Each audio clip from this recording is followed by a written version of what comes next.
Hello, everybody, and welcome to the Crypto Hipster Podcast. This is your host, Jamil Hassan, the Crypto Hipster, where I bring you founders, co-founders, entrepreneurs, executives, thought leaders, musicians, artists, authors, you name it, in the world of crypto and blockchain globally.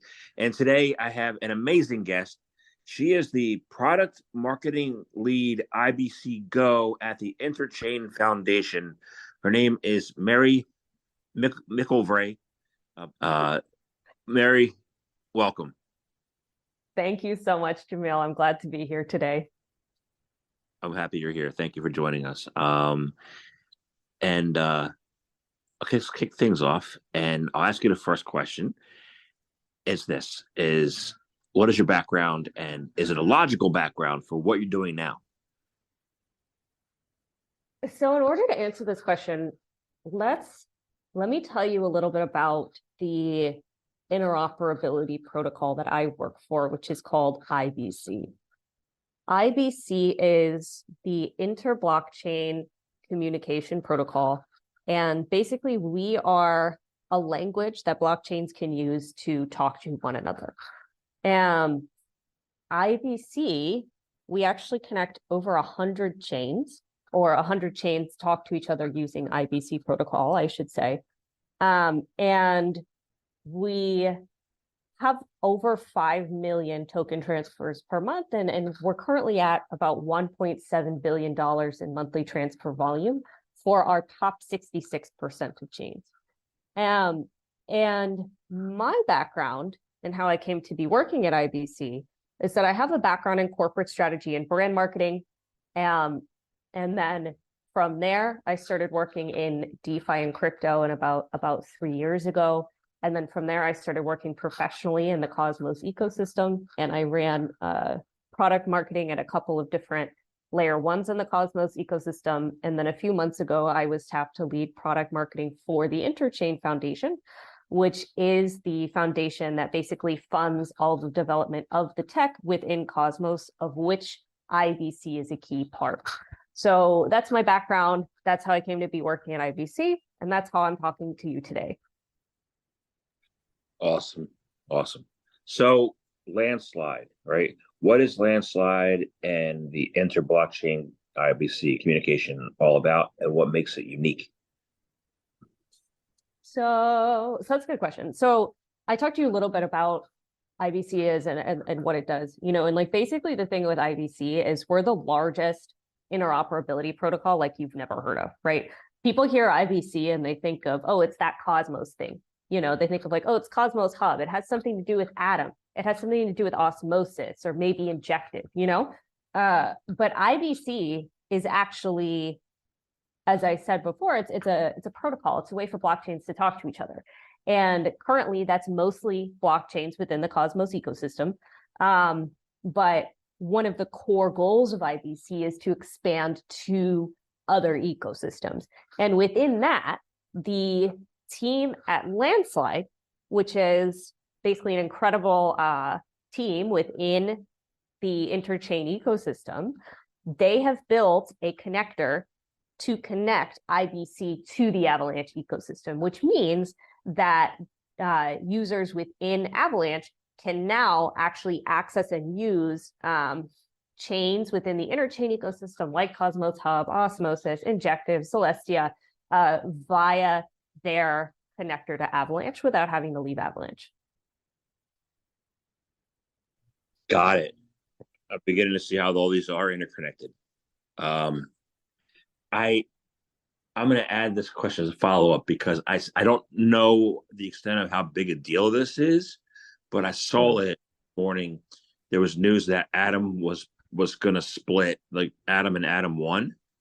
I don't know how that impacts you, and what the backstory is there. What are your thoughts? I'll give you a little bit of a caveat here, right? Is that IBC itself is a protocol that can work with blockchains within any ecosystem. So we have the good fortune to come out of the brilliant minds who built Cosmos and the Cosmos Hub. And the technology can work with many different types of blockchains, right? So that's So in regards to IBC expanding, that's one of the important things here. So I'm not coming at this from a perspective of like the Cosmos Hub. I don't work on the Cosmos Hub team. They're a separate team. However, what is basically happening right now in the Cosmos Hub is their governance, which is an extremely active and vibrant governance community, passed a proposal to reduce inflation on the Atom token for stakers who stake to validators. And now some folks in the community are not super happy about that, so they've decided to potentially fork the Cosmos Hub. However, I do have noticed that basically this is just Twitter rumors at this point. And to be honest, I mean, Jamil, I think you and I know probably better than anyone that like it's a huge job to launch and run an L1, even if it's a fork with an incredible history, such as the Cosmos Hub with an incredible amount of tech behind it. And so to do so would be no mean feat. So will it happen or not? I don't know. But those are just some current rumors that are floating around, and we'll see if it happens or not. But I'm focused on IBC and on ensuring that IBC can continue to grow and scale. Awesome. So a quick question then, are you guys listed on an exchange, or are you listed on some kind of where I can find out more information?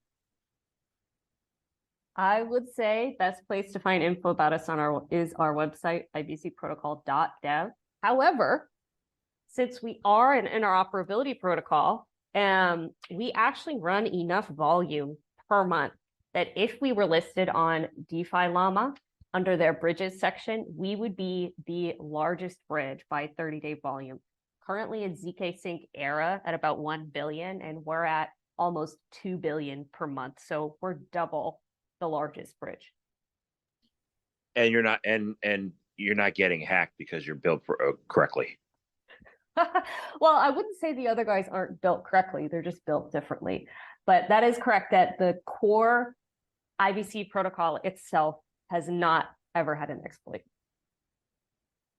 Awesome. So let's talk about one of the things you guys focus on.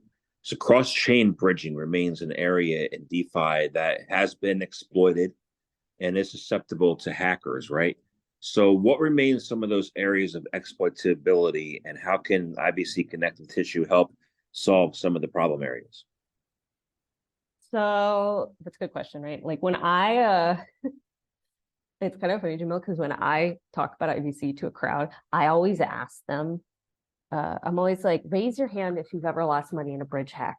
And if it's a crowd who has a background in EVM, from any EVM ecosystem, whether it's Ethereum or L2s or Avalanche or whatever, a bunch of them will always raise their hands. And they always have these really pained expressions on their faces, like, oh, it hurts so much, And then if I actually do this talk for a crowd of folks who are from the Cosmos or the Interchain ecosystem, nobody raises their hands. And that's because they're used to using IBC.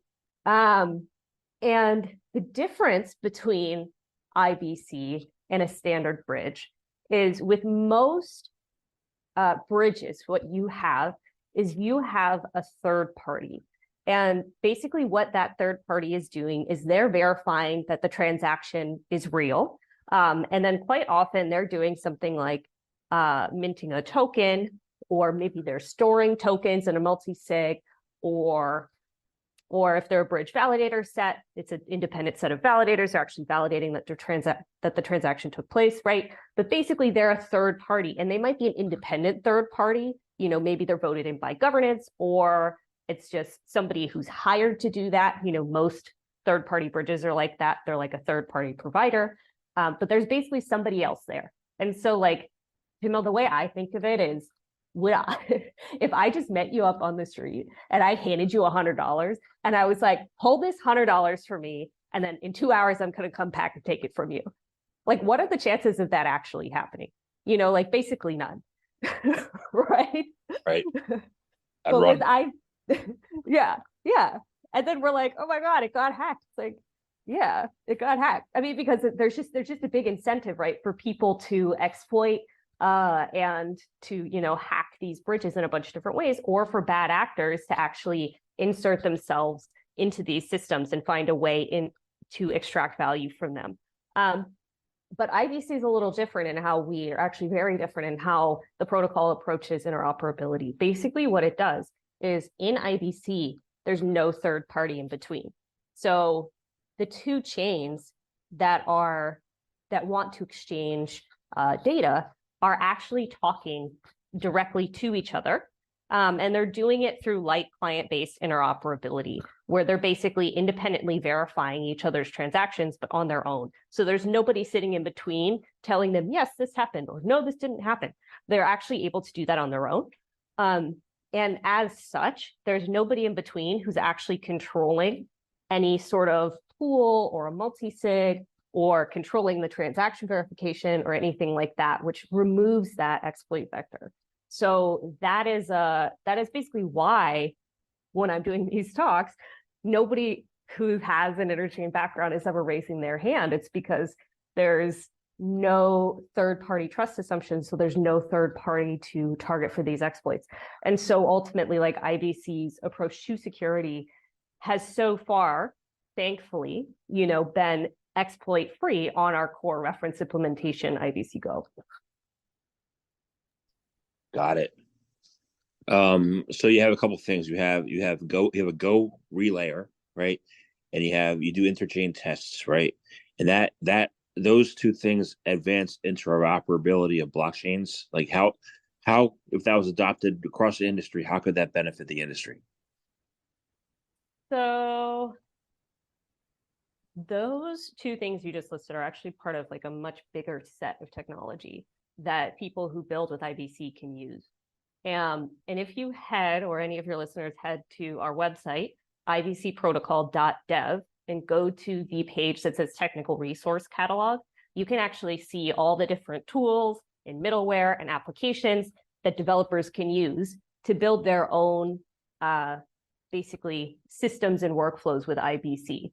That means, like, in simple terms, because IBC is a protocol and it's not like a third-party application, a developer who decides to build with IBC can build something really, really flexible and unique. And so when you're saying the Go relayer and the interchain test, Go relayer is one relayer of a few that we have within IBC that helps move transaction data. And then interchain test is a testing framework of a couple different testing frameworks that developers could use within IBC. And those are just the tip of the iceberg for some of the really cool things that you can do within IBC. Interesting. And then that in turn then improves the security of bridges and the interworking of all the protocols across the board. So I would say, like, so in terms of like how a developer can actually build with IBC, the IBC itself has what's called like a reference implementation, which is basically an open source code base that has been always open source, never been closed source, which means constant peer reviews, which means lots of contributors, which means very rigorous auditing, very rigorous testing, which also means a lot of innovation, but very, very thorough innovation. And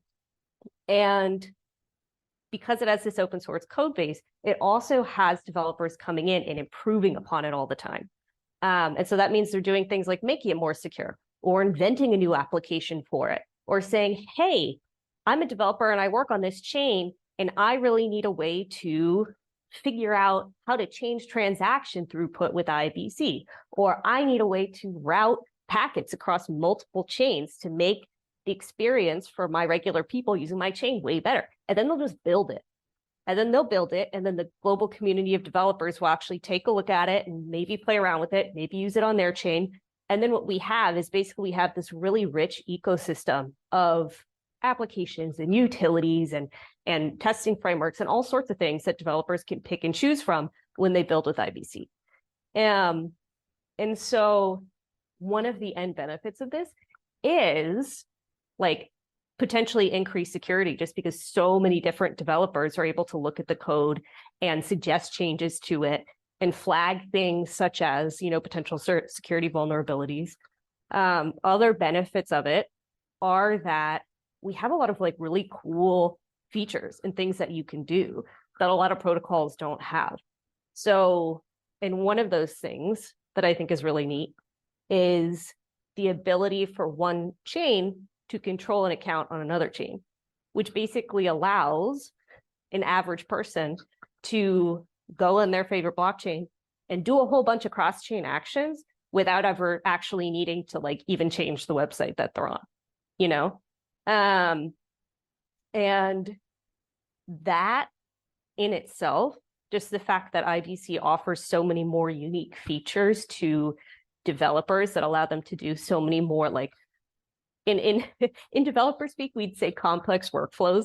But I think for just the average listener, it's just more neat and unique things that developers can build and create. That allows developers to be much, much more creative when they're building with IBC versus other protocols. I think I'm on the right track here. I'm a new holder to Avalanche tokens. Always been since 2017 Ethereum and Bitcoin. I've branched out a little bit, so I'm glad to hear that I'm making the right decision on what to expand to. But you have custom with Avalanche. You have custom rule sets, right? What's the benefit of these custom rule sets with Avalanche subnets to comply with local governments and specific jurisdictions? So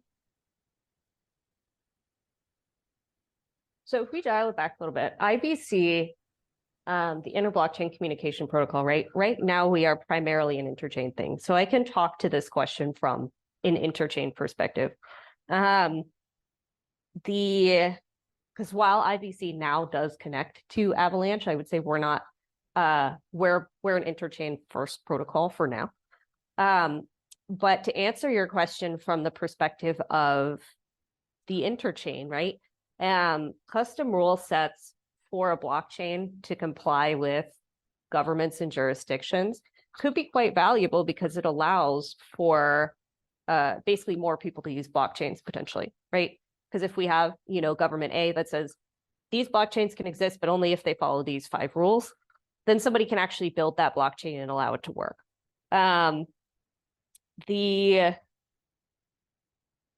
would say, of course, right? Then we also run up against the question of, does that actually equal decentralization, or does that impede innovation?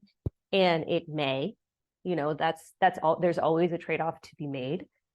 However, at the same time, it also potentially means that more people may end up using the technology because then there may be more support from local governments or jurisdictions to allow the technology to exist and be used more freely. Got it. So with that in mind, I want to go to my next question, because this was a hot topic last week, remains a hot topic. And I want to get your assessment on how this would apply, because, you know, Binance, CZ stepped down, and he was like, you know, an industry pioneer, right? Because he was being sued by the U.S. Department of Justice. And, you know, blockchain is global. So I'm wondering how these rule sets could have made a difference in a situation like with Binance, where a U.S. regulator is making a decision that affects every jurisdiction. That's a good question. I would say that question more pertains to perhaps how Binance ran their business, which, as we know, it was a centralized business, and it was a business.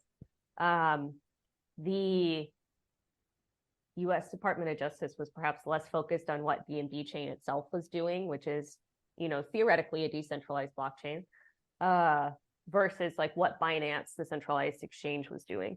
If we're looking at like the applicability of rules, like it does seem like the U.S. government came to the decision that Binance did not follow the rules it was supposed to follow.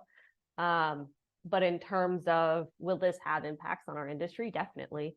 You know, I would say in terms of the relationship of this to IBC, we're fortunate in that we truly are simply a piece of technology that blockchains can use to talk to each other.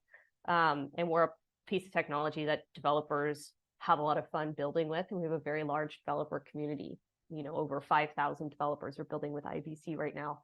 And so for us, seeing these things happen with Binance, in a way, you're almost,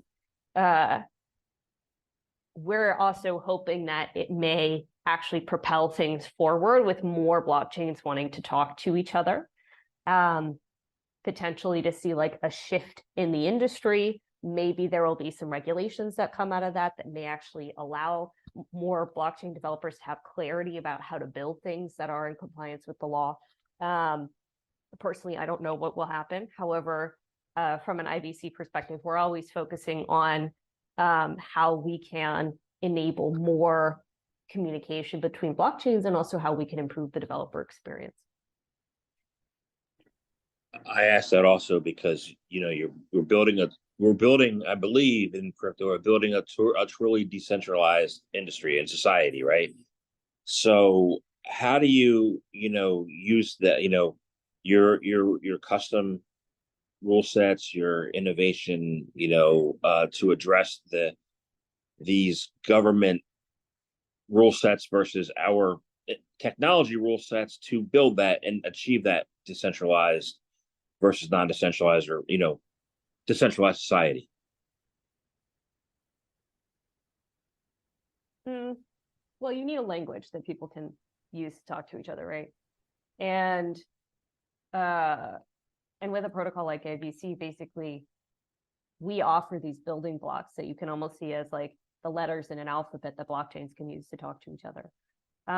And in terms of your question of like, how do we actually build a decentralized society? Well, one of the important things about a decentralized society is sovereignty.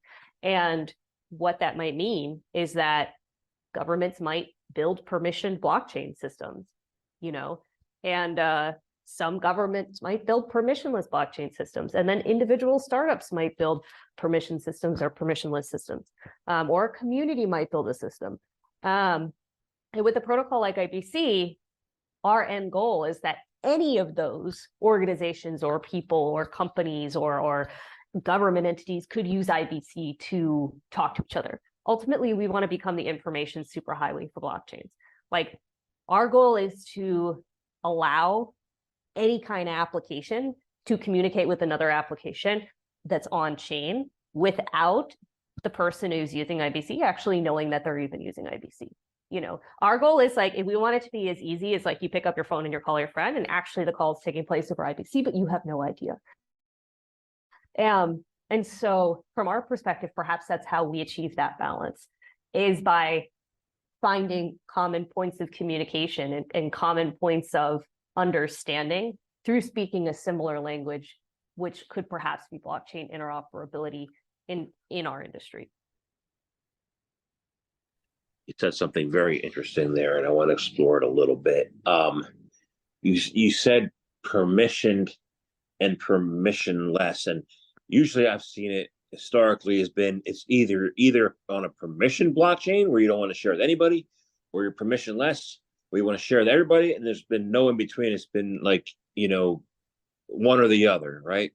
Mm-hmm. How do you merge the two, and so that people can address positive aspects of both? What are you doing in order to bring that together to create custom results and innovation on your interoperable blockchain? Okay, I'll give you a really cool example from something a team is doing in the Interchain right now. There is a team called Chain. They have a subsidiary called Toki, and they are a Japanese team. And they have actually worked with Mitsubishi Financial and some of the biggest exchanges and financial services providers in Japan to build basically a platform that allows for those entities to issue securities, to issue stable coins, and to basically do all these TradFi things on chain.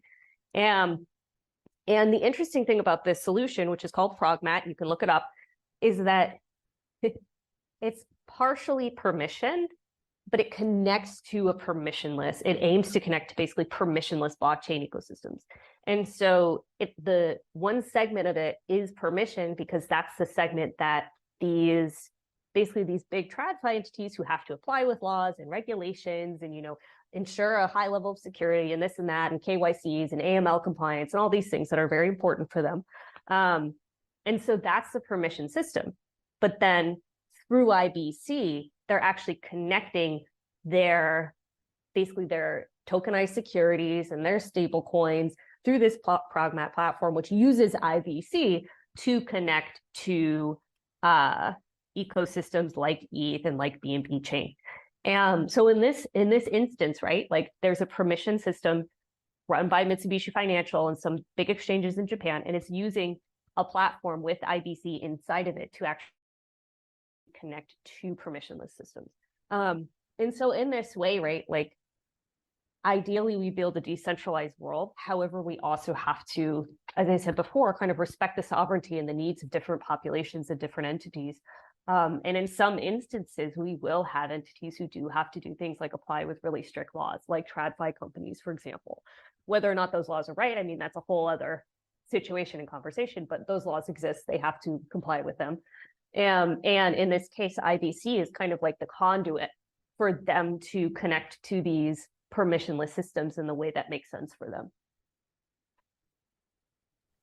So I live in the hedge fund area, Connecticut, USA, where all the hedge funds are. And, I spent 2017 and 18 trying to explain to them why they need, permission blockchains, and consortiums and all this stuff. They're like, okay, get out of here. We're not going to talk to you. How do we get them to embrace, yeah, I know. How do we get them to embrace this, interchain, this IBC, blockchain, and to explain to them what the benefits are for them? I think that's a really good question. And we are working on this just in the same way you were working on it back then. It is a continued challenge. I would say in the Interchain ecosystem, we're really lucky because we have teams like this Landslide team, other teams like Millicent, who's one of their directors sits on the banking board in England, who are actually endeavoring to do this work, and a lot of that, honestly, is that, as I'm sure you saw in having these conversations, is just explaining the technology to them in ways that make sense, but also solves the problem that they're facing. And ideally over time, these guys will start to see, hey, blockchain is a great way to solve challenges around data storage, data availability, having decentralized systems that reduces attack vectors, maybe increases cybersecurity when done properly. So I would say if you find the secret sauce, let me know, because it's something we're working on as well. And it's definitely a growth area for us with IBC. I will let you know if I find out. So, awesome. So I want to thank you very much for your time today. I enjoyed speaking with you. I have one final question. It's probably the easiest one. How can people find out more information about you, about IBC, about what you guys are up to, your initiatives? How can they do that? If you want to find out more about the inter-blockchain communication protocol, you can follow us on Twitter at IBC Protocol. You'll know it's us because we have the gold check. And you can visit us on our website at ibcprotocol.dev. So that's .dev. Awesome. Thank you very much for your time today. Thank you. Have a great day.